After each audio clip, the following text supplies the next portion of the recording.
எனக்கு ரொம்ப நாளாக கால் வலி இருந்துக்கிட்டே இருக்குதுங்க. நான் இங்கே சித்தாவில் மருந்து வாங்கி சாப்பிட்டேன். எனக்கு சரியாகலைங்க.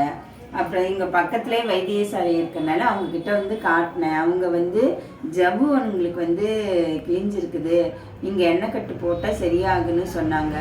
சரின்ட்டு அவங்க நல்லா நீவி விட்டு எண்ணெய் கட்டு போட்டாங்க.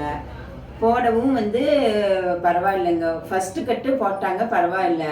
ரெண்டாவது கட்டுக்கு கால் இன்னொரு கட்டு போட்டாங்க, எண்ணெய் கட்டு. அது கால் கொஞ்சம் எக்ஸசைஸ் பண்ண சொன்னாங்க. எக்ஸசைஸ் பண்ண கொஞ்சம் கொஞ்சம் கால் வலி நல்லா இருக்குது. இப்போ மூணாவது கட்டு போட வந்திருக்குறேங்க, முட்டைக்கட்டு.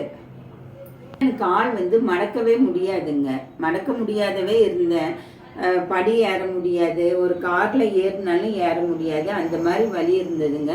இப்போ ரெண்டாவது கட்டு போட்டு பிரிச்சனவே வலி கொஞ்சம் பரவாயில்லைங்க, நல்லா இருக்குது.